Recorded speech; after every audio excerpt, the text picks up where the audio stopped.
Okay, thank you, members and officers, for returning for the second session of this Corporate Overview and Scrutiny Committee meeting. And we're going to move to item 5 now, and the arrangements for commissioning services. I believe, is this your report, Caris? That you're going to present it? I'll hand over to Caris then. I'll just do a quick summary, if that's all right, Chair. So the purpose of this report is really to brief you on the recently received report from Audit Wales around the arrangements for commissioning services. So Audit Wales undertake a range of different functions right across the public sector, and as part of their work they do undertake thematic reviews which report on issues that are common across all local authorities. So as part of these reviews, the same audit is undertaken in the 22 local authorities, which results in a report for each of us, but then also they will produce a national report that outlines the key issues that they found, and equally as important, it will also highlight examples of good practice where they found it. So the scope of that review is outlined for you in paragraph 3.1 of the covering report this morning. So Audit Wales are now coming to the end of this thematic review, which was about commissioning arrangements in local authorities, and the report for this council was published back in June. In doing the report, they looked at very small sample area. They used 3 small examples, 2 which were from housing, and 1 was in relation to when we re-tendered the waste service for a short period of time. So the samples looked at by Audit Wales did provide evidence of assessment of need and the intended outcomes from those pieces of work. They also evidenced service monitoring and the gathering of information from service users and providers to inform the service specification. However, Audit Wales did not see evidence that this practice is standardised across the authority. And therefore, we've got 3 recommendations in that report, and they're covered for you in paragraph 3.5 of the covering report. The Audit Wales report is attached at Appendix A, and as required by Audit Wales, we have to put in a management response to that, and that's detailed for you at Appendix B. Just to say that the report was considered at Governance and Audit Committee in July, and it was at that meeting it was suggested that maybe you would want to bring this forward into this Scrutiny Committee for consideration. One thing I would say, Chair, is that we're still awaiting the national report on this particular area. We had been told we would have had it by now, but now we've been informed by Audit Wales that that is delayed, and we don't have a date now for the completion of that national report. And our intention was to review the current response that you've got in Appendix B, but look at our practices against the report, the national report, to ensure that if there was any learning in there, that we could pick it up and bring it to you as part of our development, really. I think it's fair to say we acknowledge that Audit Wales reports help us to improve, and that we want to improve. I think maybe some of the recommendations they've made are based on a very small sample and are not truly reflective of what happens in the authority, but saying that, we acknowledge that we need to improve. So it is a shame that the national report is delayed, because I think that would be really helpful for us all to have a look at. So if I can, Chair, I just take you to the section 9 of this report where it asks you to note the Audit Wales reports and also suggest that you receive a further report once we've got that All Wales report and we can do some benchmarking. Thank you very much, Cara. So just provide my observations as well. I was aware, obviously, that the Governance and Audit Committee had referred this item to the Corporate Overview and Scrutiny Committee as a potential corporate risk, and following that I sought advice of whether an extraordinary meeting of the Corporate Overview and Scrutiny Committee could be convened. However, after meeting with the Chief Executive, I was given an assurance that the local authority would be looking at this in detail, that we would await the national report, and that we would receive a more comprehensive report in due course. I accepted that assurance, and it was agreed by me that we would receive an interim report to provide assurance to the Governance and Audit Committee that we would be looking at this in detail and comprehensively when the National Audit Wales report was published. We will continue to do that, and we will ensure that that's on our forward work programme in as early as possible in the new year.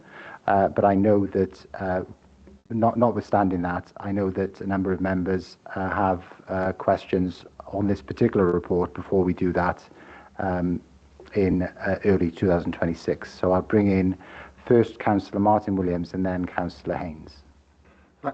Thank you, Chair. So I sit on Governance and Audit, and we received this report on the 17th of July. And Carys will remember that it was probably a fairly robust interrogation is too strong, is it? But investigation of this report, and it had a good going over. I don't want to really repeat what we said there because it's all a matter of record. It was agreed to come to this committee, but essentially it's come to this committee 3 months on unchanged. And I'm not sure what value this report has here now. And it's disappointing having come here that what we haven't seen is it's a quarter, isn't it? It's time can fly, and it's a quarter of the year. Having come here, I would have hoped, let's not say expectation, I would have hoped to see some discussion or something in the report about what's been done, even if that's just the formulation of a plan. I think in an ideal world, it probably wouldn't have come here now. It would have come here when you did have something substantive to talk about. But having come here, I can only express a little bit of disappointment that it was raw when it came to audit. You'd have seen, you were there, others will have seen the audit committee feedback. I would have expected, I'll move from hope to expectation now. I would have expected there to be something in this report about how you've reflected on what was expressed, the view of the audit committee and the next steps. That's my only my only real sort of comment on this, is that I think it's probably not the right time to discuss this, or I would have expected more. Thanks. Thanks, Councillor Jake. Yeah, I accepted to a point. This has been a really I don't think the process, and I've been involved in one in another authority and here with the same thematic.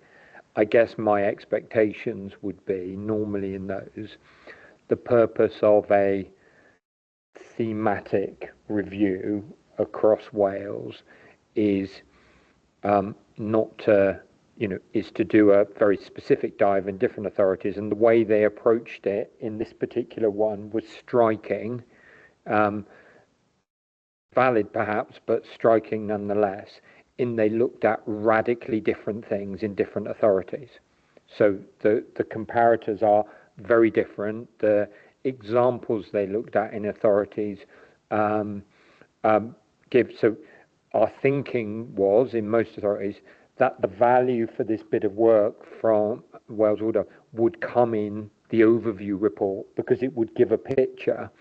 And I think there's been some reluctance in most authorities to jump into drawing large conclusions from a very specific historic dive into some specific examples of commissioning, which don't necessarily reflect, the bulk of the commissioning we do, as an example. So, for instance, probably the, social care is probably one of the biggest areas that we commission, one of the most, financially sensitive. Some of that, it doesn't touch on that. So, in commissioning per se, notwithstanding I'm sure there are areas we can do better on, we can do that.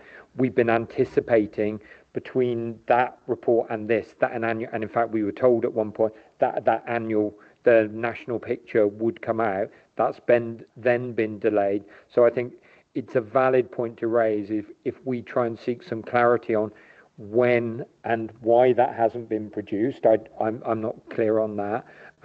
If that seems to be open-ended or it's not going to be produced, I think it's a really valid point Councillor makes about really probably we need to be getting on, even if it's limited, with any actions that we need to do as it stands in the report, even if some things are maybe put on hold for the wider report.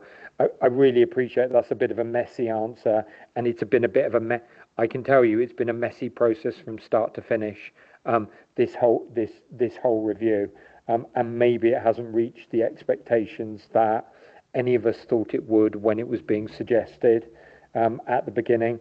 But if we try and, I don't know if it would make sense to people, if we try and seek clarification about, do we have any kind of a timeline from Wales Audit Office to produce that national report? And if we don't, I think it's perfectly reasonable for us to have a look. Are there even limited actions that we need to get on and change based on the findings of that report? That would seem to me to be a kind of sensible way to try and meet in the middle, rather than just, leaving it open-ended and hanging.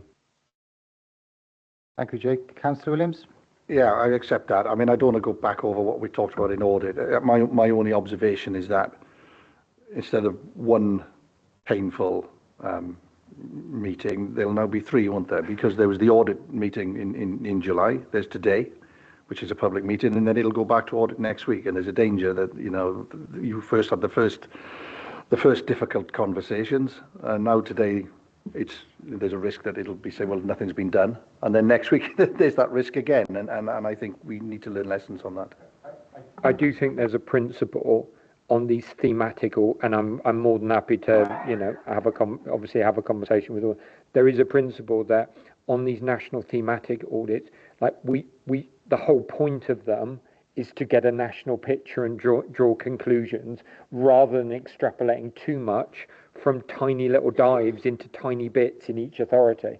And I think we're going to need to go back and have that conversation in terms of that pathway. I have no problem with facing up if we've got challenges or we're not doing something we should be doing, but I don't think it reflects what the picture is of our commissioning, or indeed any authority.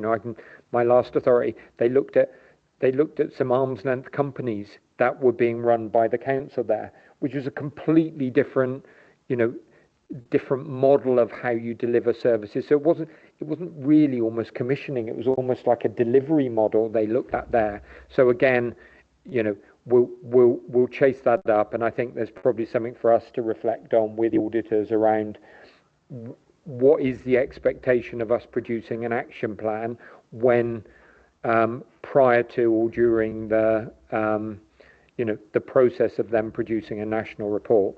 I mean, I would say I did a reply back around the peer review. One of the great advantages of the peer review is I got it back in 2 weeks. So it was a live conversation. So actually we've got continuity of conversation there, haven't we? These great big gaps between a piece of work, and then we're literally looking at something a year later, aren't we? Almost from the piece of work to deliver an action plan. It's not the best kind of improvement tool for us. And, I'm sure that'll be a rolling discussion with our inspectorates on how actually can we get turnaround on these as fast as possible, because it creates a sense of momentum and stops us dipping in and out in the way that Councillor's describing. Yeah, thank you, Jake. And just on the point of process, it can look a little bit clunky, can't it? Going from Governance and Audit Committee to us. I suppose Governance and Audit Committee, which assesses governance and financial risk, thought this was an operational matter, a corporate risk, so therefore is sent it to us. I guess the interim report provides an assurance to them, who meet next week, that we are looking at it from a corporate risk perspective, and we will look at it when the national picture becomes available. So that is, I guess, why we've had to look at it in this way. And it's going to be on our forward work programme at the beginning of next year. But hopefully Governance and Audit Committee will have that assurance that we are taking it seriously. Go to Councillor Haynes now. Thank you, Chair. I've listened with interest to the Chief Executive's remarks, and I think it's very self-evident that this audit was cursory at best. The fact that it didn't even look at social care is incredible to me. The sample size and the type of sampling, equally incredible. Ordinary circumstances, I would consider that to fatally undermine its findings, frankly. However, I do believe there is something of a red flag here, because the recommendations in 3.5 are not trivial ones. They are relating to the very basic mechanisms here, which they have found not to be effective or efficient. So my question is, does the council share that notion that these are actually red flags? And if they do, then dealing with this and responding to this immediately becomes an issue of urgency. So I would be interested in understanding how we intend to address this issue, the timelines and the sense of urgency that we should apply to it. Thank you, Gary. I know Pete would like to come in probably on the social services angle, and then I'll invite Caris or Jake to come in on the general points. Pete, please. Oh, thank you, Chair. Yeah, just to cover as to why the social services and wellbeing weren't covered within the scope. We are covered under a specific regulation that sits under the Social Services and Wellbeing Act, and there is a specific code of practice in place for commissioning of services across social services and wellbeing. So it comes under kind of regulatory responsibilities. So I think the scope across all the thematic reports was that they wouldn't kind of get involved with the social services and wellbeing aspect, so as not to probably duplicate or worse still contradict anything that might be kind of undertaken by the regulators going forward. So we are aware that there will be kind of regulatory kind of involvement in terms of kind of the arrangements that we have in place within social services and wellbeing. So just to give the context as to why it wasn't included. Okay, thank you for that clarification, Pete. And can I come to Caris or Jake to pick up Councillor Haynes' other points? Caris? Yeah, I'm happy to respond to that. I think we all accept that there are things that we can do better in relation to commissioning. I think what the report does is it puts up a flag, but I think I would challenge back whether it's red, if I'm honest. I think, as I tried to outline when I presented the report, they did find evidence of practice in the small samples that they looked at that confirmed for them that work was going on. I think more of the issue is making sure that that is standardised across the authority, and that's why I say I don't think it's a red flag. I think it is an area for improvement, though. And I think some of that is about standardising documentation and about making sure that the key officers across the authority who do this type of work have a framework that they can log into when they need to do that piece of work. I think they started the work assuming that we had a very big central commissioning unit, and that's not the way that we're managed in Bridgend with regards to this. And therefore, I think they were trying to shoehorn our work into a framework that isn't here in Bridgend. But saying that, I think there is work that we need to do. I don't think it's at red flag level. And I think that's why the national report is important to us, really, because if people are working in much the same way as we are, but they've got better systems in place, then obviously we're more than happy to look at those and learn from those. Thank you very much. Councillor Haynes, you contend? I'd like to say I'm completely satisfied. And to a certain extent, I am. I can't seem to shake my impression that the recommendations relate to basic processes. And I mean really basic stuff. If we're confident that is not symptomatic of a wider malaise, then fine, I'm satisfied. And basically that's the limit of my comments. Thank you, Councillor Haynes. We can give an assurance that we'll pick this up again. Councillor Howell-Williams would like to come in, and I'll bring in Councillor Blatty. Yeah, if I just sort of add my thoughts, I suppose, and comments on the Audit Wales findings. I mean, I agree with the Chief Officer. I don't believe this is a red flag area for the authority. I must say that I was probably a little thrown off by the recommendations, and I sort of I'm just trying to think about, well, what was the basis for that. When I have a look on the at the report itself, and the areas that they looked at, I mean, housing related support service, that's pretty much officer led area. But when the extension to the waste collection service contract, that was one of the areas they looked at. I must say that I had quite extensive cabinet involvement in that, and I believe scrutiny involvement. And when I come to the recommendations they made, I'm not quite sure what more we could have done to satisfy them. So that's what I'm saying. I was a little bit thrown, I suppose, by the recommendation. I mean, I think we were well aware of what we were doing. The contract could only feasibly be extended by the operator. So I was just really mystified. I'm not going to criticise Wales Audit Office because no, they've got a job to do and they come in and they do their report and they're professional people and that's the report it is and I accept the report. But I'm still not quite sure what more we could have done to satisfy them that we could have achieved the value for money that they were looking for. Thank you.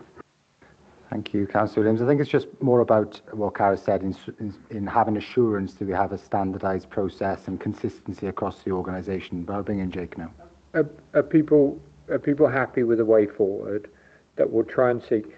I understand that actually the local reports are now being published over, so we may be able to do an exercise now on at least looking ourselves at some of the other people, at other authorities' reports to see whether, in the absence of them producing a summary report with thematic emphasis, we could almost do a bit of a trawl ourselves. And in the event we're not going to get a national report for the foreseeable future, or we don't have a date, are people happy then that we'll develop a plan regardless of that going forward, which then I think it will have a more informed debate than that then. If we produced our own analysis, we can have a look at some comparable authorities, whether there are any thematic issues that are there. I think we're a bit reluctant on wanting to produce national emphasis ourselves and almost preempt a national report, which should be brilliant. And they may solve it by just telling us, oh yeah, we're going to publish it next month. So if we get that clarification, and either way, we won't just let it drop and drift.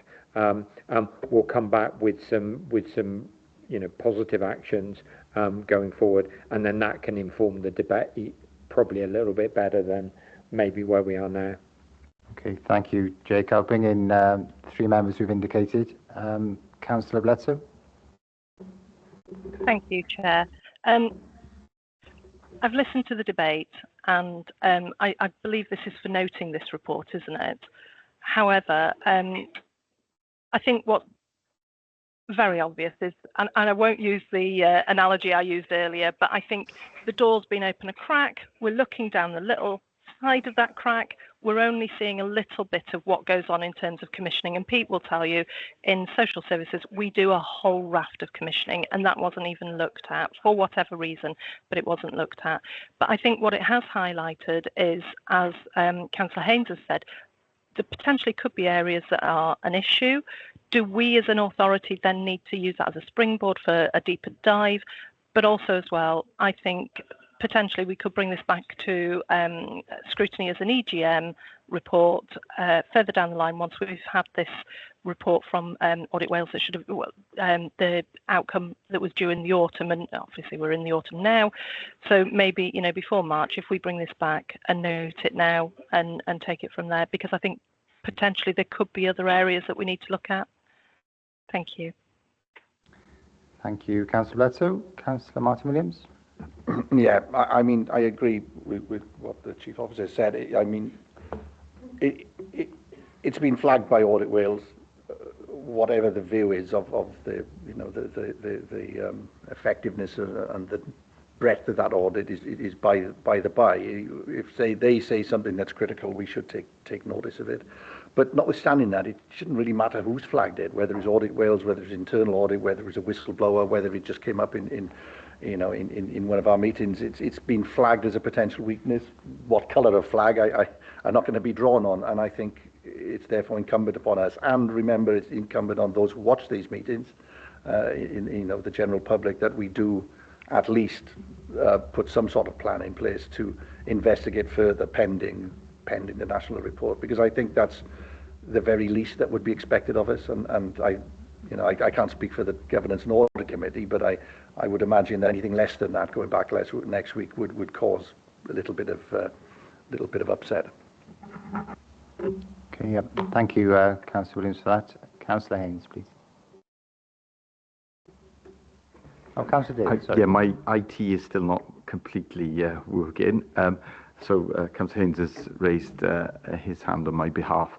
I certainly support the further work on this, and primarily it's not because of the Audit Wales report. It's because we want to improve the commission arrangements, and we can always improve our services, can't we? And I think it should be starting from that point. I would be interested, though, in the mechanism by which we undertake that review, deep dive, whatever, however we want to describe it, or whatever form that takes. And I think there are potential range of options. I don't know whether that can be finalised today, or there can be discussion around that, whether that can be an internal short, sharp review, whether it needs to be external, because I do think that we need to be careful that we've had an independent external review, and I think there's some merit in some of our response to that. However, we also need to be careful. I think that when an organisation has an independent external review, responding that we don't accept that is not acceptable to often to other stakeholders and to the public. And therefore, if we're saying that we're in a different place to that review, I think there needs to be some validation to that. And I don't know if the chief executive has a view on that, or chief officers, but what form will that validation take? Because I do think as a committee, we need that assurance and validation.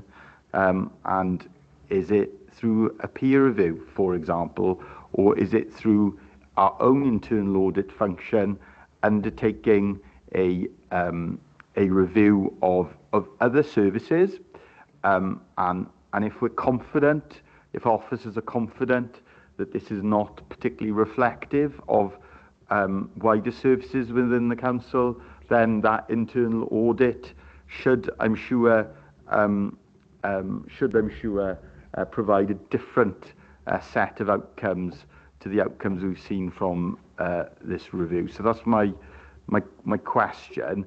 And also then, whatever the way forward is, I think timescales are important, because this has been a public report. It has received public attention, and unfortunately, some people have now formed a view, haven't they, of the authority on the basis of this report. So I do think there needs to be that that timely response, and I know a cabinet and officers are very keen on that too. But understanding the timescales, I think, would be important, and I'd like to hear from the chief officers about that as well. Thank you, Chair. Thank you, Councillor David, for that important contribution. Can I come to Jacob Carris? I just go. I don't necessarily disagree with any of the comments being made. I think if we go away, let's get a view from Wales Audit Office around when. They were telling us in September that they didn't know when it could be produced. I think we could ask them to be a little more specific than that moving forward. If they're not able to be, because I appreciate they have all sorts of internal challenges in the way we do on things, then I think we're more than happy to come back with a plan that would give assurance going forward.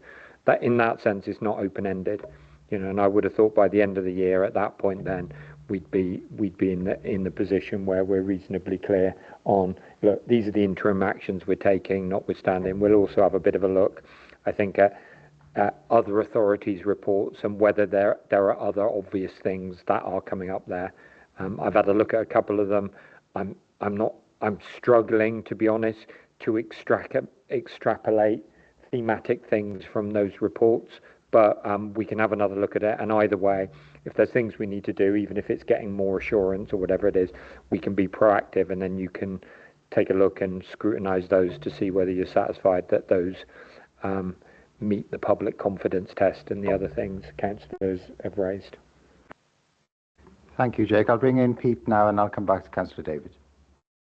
Thank you, Chair. Just for committee and officers to be aware, we are part of the internal audit plan for 25-26. So that's for the commissioning of services within Social Services and Wellbeing Directorate. And I have my initial kick-off meeting with them tomorrow, funnily enough. So just for yeah, like I say, committee and officers to be aware that that specific piece of work has been built into the internal audit plan. Thank you very much, Pete. And Councillor David, are you content with that approach? I welcome that. I hope they don't kick off though, Pete. I hope it's the internal audit, but and that's an example of perhaps how we can approach this. And I'd certainly welcome that approach and that update. Thanks, Chair. Okay, I can't see any other indications that any member would like to speak. So therefore, if there are no further questions, I'd like to thank the invitees and you may leave the meeting. And members of the committee, please remain while we discuss our conclusions and recommendations. Thank you. Thank you very much for your attendance.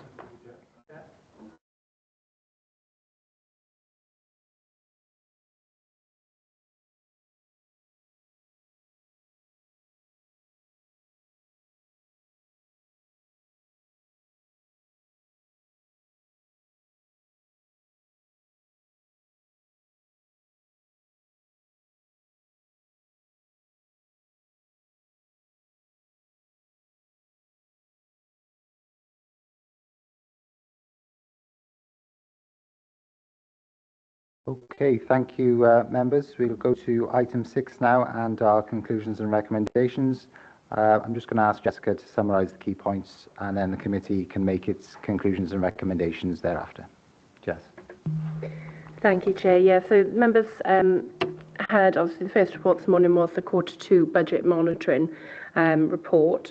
Initially, I think the discussion focused on the areas of grant funding and reliance on grant funding, and members explored that with officers and also explored sort of grants that are either recurring, perhaps the long-term stability of those recurring, and explored essentially the base budgeting aspect of that. Members know there was a lot of discussion then around schools' deficit budgets, I beg your pardon. And Lindsay's advised that he didn't go back in the meeting, so we'll make a request for the number of primary schools with a deficit greater than 50,000 and the secondary schools greater than 150,000 pounds. Members also heard that they explored that the various ways that those deficit recovery plans are being pursued, and the support that goes into schools to try and get some of those deficits recovered. Members then heard there's been a deficit budget management group established, and the report is to be going to Cabinet. I didn't catch, I think it might be December, but Lindsay certainly advised that he could bring the outcome of that to either this committee, or if you as a committee wanted to refer that to the Education Committee. I'll leave it to you as members in terms of the other aspects of the deficit budgets that were explored and the concerns that were expressed. And also I've explored the support or how they're pursued then in schools. Yes, Chair. Just coming on that, I think there was a recommendation, wasn't there, during this particular item that potentially we cascade that to Scrutiny Committee 1 to look at in more detail about whether that ought to be on their forward work programme. Is that something which members wish to take forward? I can see agreement within the Chamber, and if there's agreement online, we'll put that as one of our recommendations. And Councillor Heather Griffiths and her team on Scrutiny Committee 1, I keep calling it Scrutiny Committee 1, the Education, Early Years and Young People Scrutiny Committee can look at that in more detail. Thank you, Jess, and I'll allow you to carry on. Thank you, Chair. We'll make sure that's noted. Excuse me. Just one other slight point, and I just raised it so the members know it has been noted. I think Lindsay made an offer that he would come back with the numbers that make up school governing bodies. So just a small point, but just to note that that has been picked up. There's a few questions that were raised, I think, specifically with regards to the communities director. And as we know, the director has some difficulties in attending this morning. So if I just quickly run through those to make sure that that I have noted them correctly. One is in relation to the timescales, I think, was the biggest issue around the exit terms, around the transfer to Pyle Recycling Centre, CRC. The timescales around the charging blue badge holders for parking. There was one around COM28 on page 36, again with a timescale. And I think there was a general point from the committee in terms of recommendation around a lack of narrative in the spreadsheets and in the appendices. And I know that was picked up by the chief officer, but I think it seemed to come forward from across the chamber really that may be a recommendation you want to pursue, certainly in respect of the Q3 report and future reports. Yes, certainly, Chair. You may just be about to say this, Jess, so apologies if you are, but I know that Councillor Amanda Williams and I raised the issue of the one-off efficiencies, and I think that needs to be put into the narrative from Q3, and if they're not recurrent, then we need to ensure that there's some clarity on how those budget deficits are going to be, how those budget deficits are going to be tackled going forward. I think that's reflecting our discussion. Correct me if I'm wrong, Amanda. Yeah, that's right. Okay. Was that true? You already got that? You were going to say that next? No, I have got that. Apologies if you were. Not at all, not at all. No, I have got that. But the other one I also picked up was, I think, Councillor Martin Williams' point, a similar point again around the narrative. But there was one that was SSW 13 you specifically referenced, which was red, it's now green, shown in the paperwork, but an indication from officers that saving proposal is only green as again, saying about the one-off, because of grant funding that's offset that this year, and will be an underlying pressure going into the following year. Again, ties exactly into your point, Jay, to say about the one-offs that needs to be picked up in the narrative.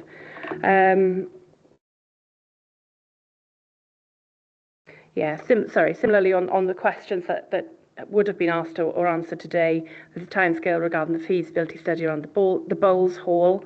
COM1, what alternative budgets have been identified if that can't be achieved, and similarly around COM11, further narrative and a timescale that was sought. So we'll seek that information. Again, still on the theme of the narrative, it was picked up, I think the specific examples given were the reduction in ALN or reduction in counselling services, and that they were shown as green in the paperwork on a financial basis, but without a reflection then of I think for communities, it'd be the social aspect, or in that respect, a well-being aspect. So I think a general sort of reflection from the committee that needs to be reflected in the narratives or elsewhere.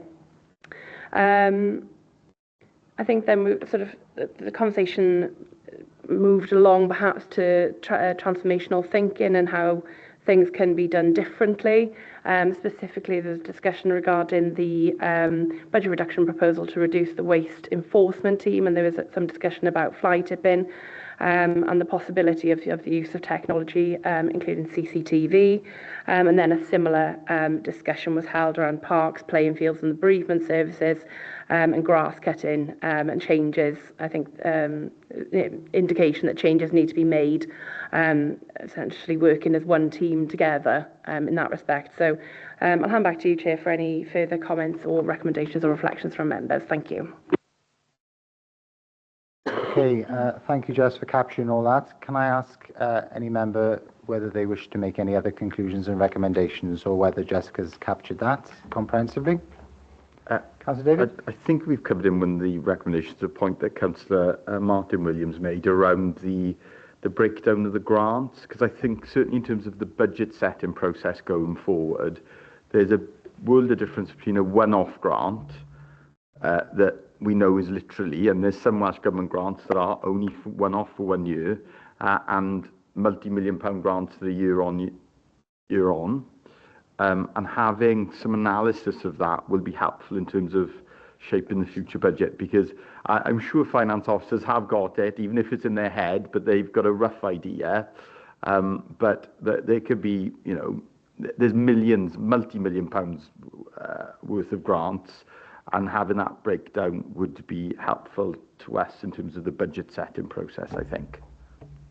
Thanks, Chair. Thanks very much, Councillor David. Have you captured that, Jess? Yeah. Thanks. Councillor Haynes, up and down? No, you're okay? You're fine. Okay. Are there any other members who'd like to indicate that they make any other conclusions or recommendations from that particular report? I can't see any indication, so we move to the next report now, Jess, on the Commissioning Services. Yes, thank you, Chair. Again, a fair amount of discussion from members and exchanges with officers. I think some concern expressed from members about the sort of time lapse, perhaps, from the publishing of the report, and also, I think, a consensus that where there has been an area that's been identified for improvement, that does now need to be picked up and perhaps progressed. I think the chief certainly, and I'll come back to you as members to give you recommendations on whether you do agree with this as a way forward. But the indication was that they would go away, officers would go away and seek clarification as to when that national report is now likely to be produced.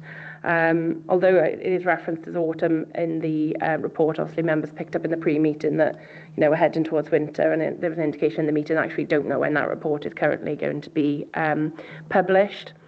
And if there is to be any sort of delay between the publishing of that report, then there was an indication that the potential way forward, or the proposed way forward, is to do an exercise, essentially pulling out the themes from the other local authority reports that are currently available, and doing an analysis of sort of comparative authorities and bringing that to the fore, and progressing on making a plan. There was some discussion from members as to the mechanism by which that would come back to you, whether that's going to be a scrutiny committee, whether that's internal review, the timeliness of that. So we'll hand back to you for some views in that respect, and also your views as to whether you agree with that proposed way forward. Thank you, Chair.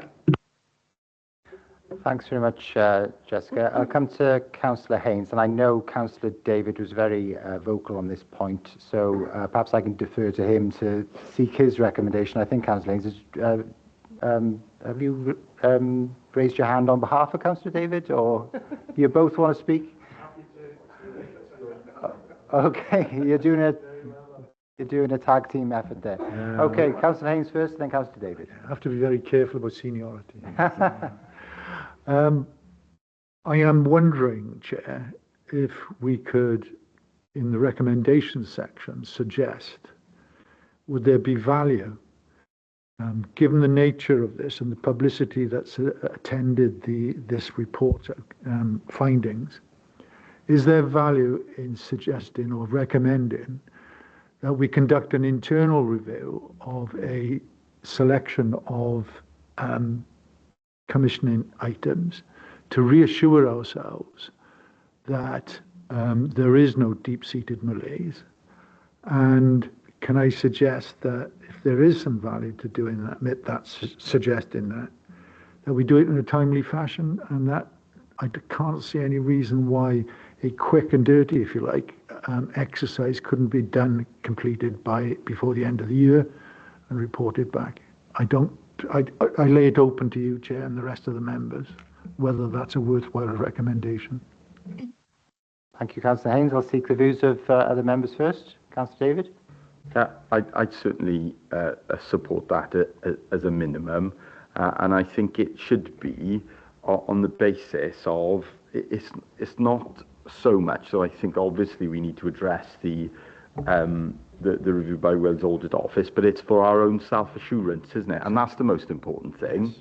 And I think we should look at it very much through the prism of, even if we recognise, and I do recognise there's good practice across the authority, I'm sure that's not consistent across the whole authority, and I'm sure there are things we could improve around our commissioning of services. But to make those improvements and to ensure that there's greater consistency, we need to have, I believe, some sort of review. That can be either an internal review or an external review. But in addition to and alongside that, I do think that the internal audit programme needs to be reviewed and potentially refocused, because that will provide us with certainly, a robust, independent analysis of some of the services that we provide. And I'm sure the Governance and Audit Committee and the Chief Auditor, along with the Service Directorate, could consider the audit programme so that it's looking at services that potentially are of risk, or we want to look at services for different reasons, so they could be, so we'd be achieving multiple outcomes through through an audit of some of those services. So that would be my proposal, Chair, that there is that use of the internal audit function, and at the very least a internal review of the services, potentially an external review, whether that be a peer review or some other external review. Thank you, Chair. Thanks, Councillor David. You managed to capture that, Jess. Thank you. Councillor Nora Clark. Yes, thank you, Chair. I would agree with the last two speakers. What really concerns me is the impression I got from what Jake said about the inquiries that they'd made regarding the report coming back, for the national report coming back from Audit Wales, is I got that impression that they hadn't even started it yet. So when are we going to get it? So if we don't take action now and wait for that report, then we're going to be back at square one in a numerous number of months. Yeah, thank you, Councillor Clark. I believe, correct me if I'm wrong, members, that the Chief Executive said that if the National Wales report wasn't available, that they would still bring something forward for our attention. I believe. Is that your understanding, everyone? Yeah, people are nodding here. So we'll ensure that that's in our recommendations, though, that if the national report isn't available, that we do have something along the lines of what Councillor Haynes and Councillor David have already recommended, so that we can provide ourselves with assurance, and that some action is taken on behalf of senior officers in the local authority to delve into some of the details about the issues which have been raised by Audit Wales into the Commissioner of Services and the local authority. So I hope that satisfies your concerns. Yes, thank you. Thank you, Councillor Clark. Councillor Bletzer. Thank you, Chair. Just as a quick reminder, we heard from Pete Tyson, who's Social Services, that he's actually starting that process of undertaking an internal audit at the moment. So rather than duplicating work, would it be worthwhile asking the other directorates if they're doing the same at the same time, or if not, using that as a sample in order to look at commissioning services? Because there really is genuinely a vast raft, as you know, of services that we do there. So it would be a good one to look at. I'm just thinking of officer time, etc. with this. Thank you. Thank you, Councillor Bletzer, for that. Do members have any comments on Councillor Bletzer's suggestion? Councillor Haynes? Yeah, thank you, Chair. I understand the comments. I really do. But for me, these are findings that came from a different area, albeit a very small area. And what my suggestion is focused on really is doing our own internal quick survey, just to reassure ourselves that these findings are not representative of a wider type of practice. So I get that social services are a very different area. They're going through their own process. Completely get that. But this report was about a different area, and I think therefore the suggestion about a quick internal survey of our own should be focused on the area that this report focused on. Okay, so I think potentially we should get Pete Tyson's work to come back to us just to inform us about social services and the Commissioner of Services in that directorate, as Councillor Bledsoe has mentioned, but also that I think the two words which struck a chord with me from Caris was standardisation and consistency. And I think if we can pick up what Councillor Haynes and Councillor David are suggesting, we can give us some kind of assurance that we do have standardised and a consistent approach to Commissioner services across the local authorities. So perhaps we can capture both of those suggestions by taking that approach, if members are comfortable with that suggestion. Councillor Martin Williams. I completely agree. I completely agree with Councillor Bledsoe about best practice and the rest of it, but we need something now. A question has been posed to us and we need to answer that question very quickly, and that's why I support that rapid response. That's great. So perhaps we can capture that then, Jessica, in our recommendations and ensure that comes forward to us at the earliest opportunity. Can I ask for any other conclusions and recommendations? Do you have anything else, Jessica, that you'd like to mention? Any others at all? I can't see anyone indicating, so thank you for that, Jessica. Thank you, members, for contributing to those conclusions and recommendations. We now move to item 7, and that's our forward work programme. So, Jessica, can you take us through that after you've had your sip of water? Yes, thank you, Chair. The forward work programme for the committee is attached as Appendix A for your consideration, and to request any specific information the committee identifies to be included in the items, including invitees that you wish to attend. The recommendations monitoring action sheet to track outstanding responses to the committee's recommendations made at previous meetings is attached as Appendix B. The forward work programmes for the subject OV and Scrutiny committees, the other OV and Scrutiny committees, are attached as Appendices C, D and E following consideration in their respective committee meetings. I'll hand back to you, Chair, for any further comments or questions from members. Thank you.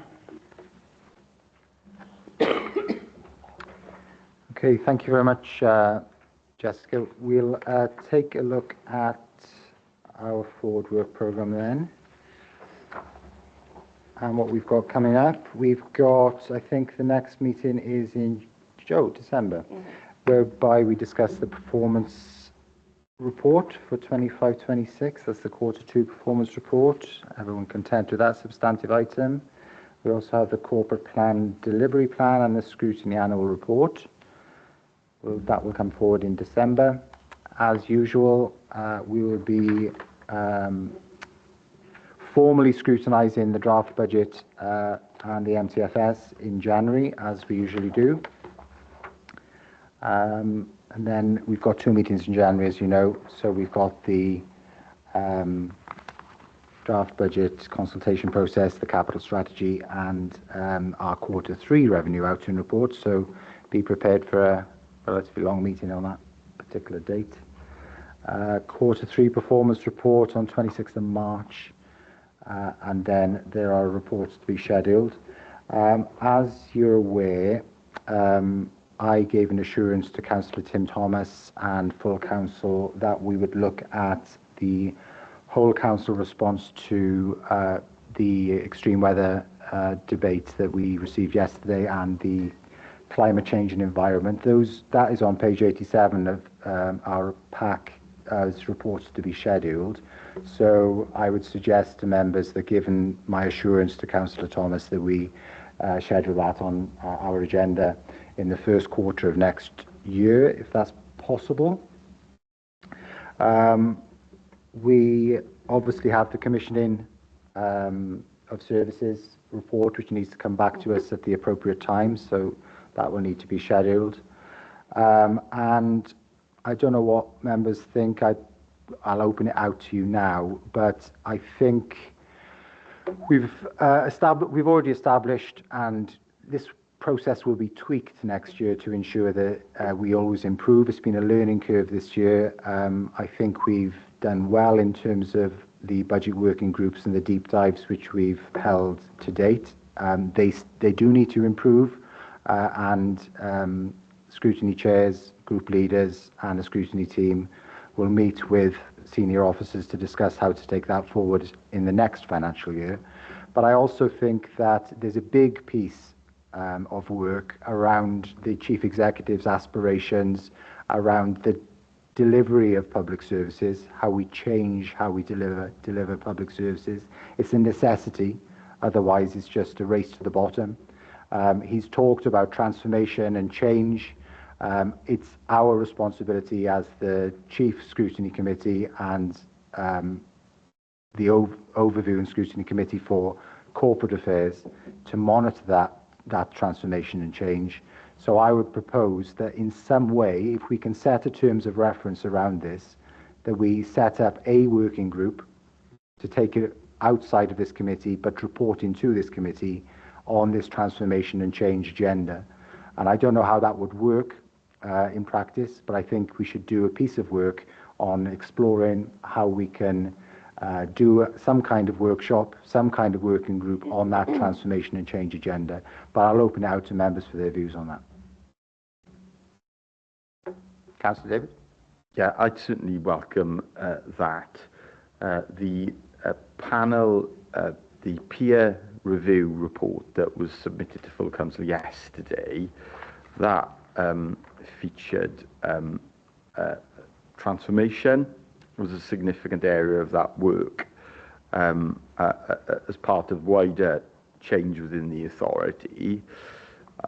So I think there should be dialogue with Cabinet and CCMB as to how we can ensure that we help and support that process of accelerating transformation and change.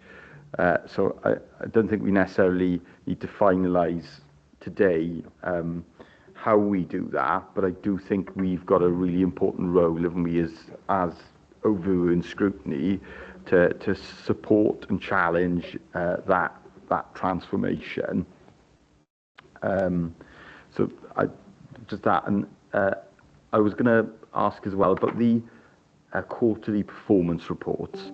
Perhaps you could remind me, I need reminding of lots of things.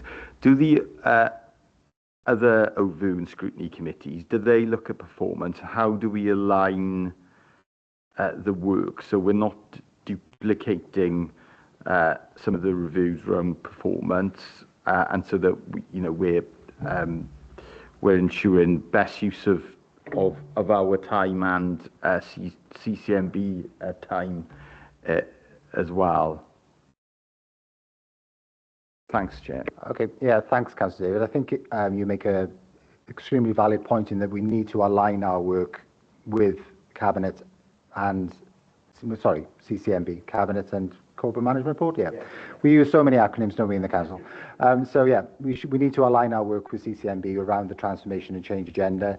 Perhaps that can be a conclusion from this committee, that we start that process. We can write to them or liaise with them on how they're going to proceed with this kind of work going forward. And with regards to your second question about performance monitoring, it sits with us principally, and then it's cascaded to other committees as information reports. So there's no duplication of effort in scrutinising, but they do go to their respective committees as information reports, unless Councillor Bledsoe corrects me. And she will come in now, Councillor Bledsoe. I wouldn't dream of correcting you on anything ever, Alex, honestly. But no, I was going to suggest, well, I was going to agree it's a very good idea to have that working group. I think transformation needs to happen at pace, though. That's the issue that we have. So I think I'd rather see something settled here today as a recommendation. But also as well, I'd suggest each of the committee chairs be on that working group, because they obviously have that information from each of their groups as to what they're doing, what they've changed, how they've changed it, and that can help filter through to that best practice, circulation of information as well. Yeah, in a similar way as the budget steering group has been established, that comprised of CCMB, or the relevant officers rather, CCMB, relevant cabinet members, group leaders and scrutiny chairs. So it's a similar kind of membership of that group, I would suggest, but we can liaise with CCMB, sort of align our work, and perhaps we can report back to committee to see how that's going to develop in the future, if that's a reasonable suggestion. Meryl, please. Thanks, Are you warm? Are you warm in there? No, I've sacrificed my heater for you. Oh. Thanks, Chair. Just a few points to pick up on. One was just to what you said about the performance reporting. It's sent for information, as you say, but we urge members of the other committees to look at the reds and ambers in their area, in the remit of their committees, to see if there's anything needs putting on their work plans, or to be assured that things are being dealt with elsewhere on the work plan accordingly, and also to say that not predetermining anything, but obviously a lot has come out of the deep dives, and next meeting will be the meeting of the Scrutiny Budget Working Group. And I think there's a theme there, isn't it, about looking at the transformation and work, and maybe there's a recommendation to come out of that without predetermining that meeting yet. So just that, really. Yeah, thanks for that clarification, Meryl, about the performance monitoring. And yeah, I think it's important for individual committees to set their forward work programme based on those reds and ambers and any concerns which they have. Thank you, Meryl, for that. And with regards to the Scrutiny Budget Working Group, yes, I'm sure recommendations will come out of that process, but of course transformation and change is about policy development and policy delivery as well, going beyond the budget. So perhaps we can, as I say, take that forward with CCMB and come back to committee with a proposal in the near future. Next then, Jess, I think we have our action monitoring sheet, don't we? Just a general point on the action monitoring sheet. Out of our, what's it called? PPA, there's another acronym. Peer Performance Assessment, was that right? Yeah. It was recommended, I think, within the report, and you would have read it from yesterday's full council meeting, that our scrutiny function here was praised for the way in which we conduct pre-decision scrutiny and the way in which we scrutinise the organisation.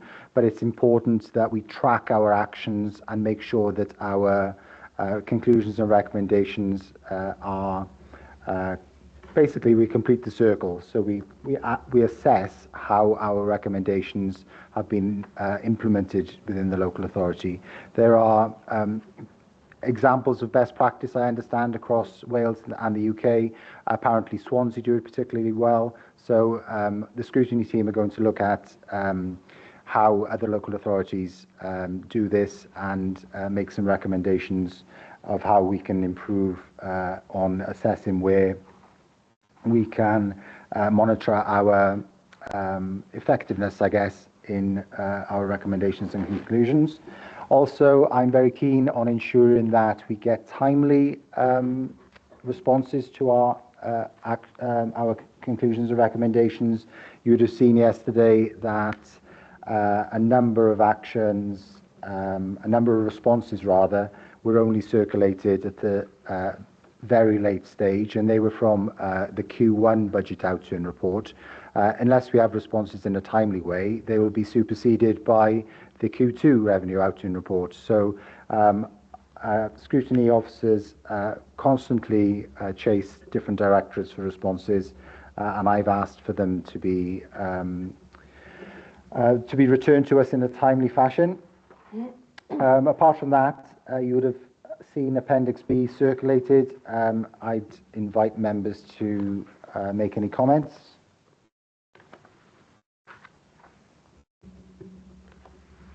They either say they're actioned or we're awaiting a response. I can't see anyone indicating, so we'll go to Appendix C.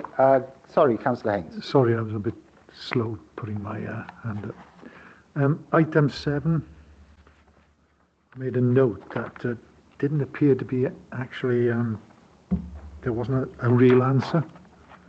I wondered if that, With was regard, with regards to... Yeah. The, sorry, the scrutiny follow-up. I'm sure I read the email. There was a list of actions following on from the last meeting. Is that what we're referring to, or were you referring to something else? The actions on Appendix B and... Oh, sorry. No. The responses were forwarded to us yesterday, weren't they, from the scrutiny team kindly forwarded those recommendations, or the responses to our recommendations, because I noticed from the appendices that they hadn't been returned to us, and they were from budget outturn Q1, and obviously we've been discussing budget outturn Q2, and clearly those conclusions would have been superseded by our discussion today. So I've asked for scrutiny officers to ensure that directorates respond to us in a timely manner. If that answers the question, yeah. Councillor Clark, please. Thank you. Just looking at Appendix B, at the top of page 90, where it mentions the committee discussed the impact of redundancies in schools and requested the number of voluntary redundancies. Well, surely that wouldn't take very long to be answered. The meter. Yeah. Sorry, have you got? Sorry, what's happening? I don't know. I think someone was talking in the background. Councillor Clark, I believe there's always, scrutiny team are always chasing for these responses, but they don't get them in a timely manner. So I've... Chair, if I may, Lindsay has assured me... Sorry, Lindsay has assured me that he will provide those as he left today, and we'll get them circulated to you as soon as possible. Sorry. That's great. Thank you, Meryl. And that's the same goes for all directorates, I think. So we can probably just reinforce your efforts, I suppose, to get timely responses on our behalf. Yeah. Very good. I know members need to leave shortly, so we'll just run through Appendix C, and these are just for information.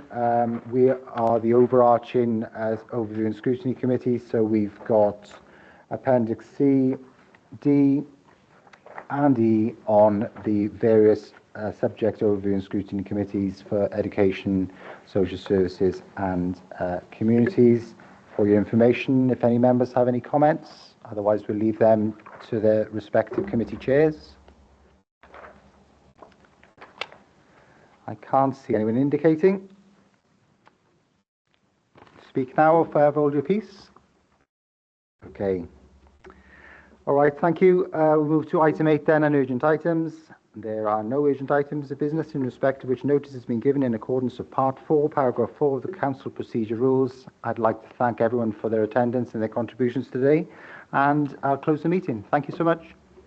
Thank you, Chair. Thank you, Chair.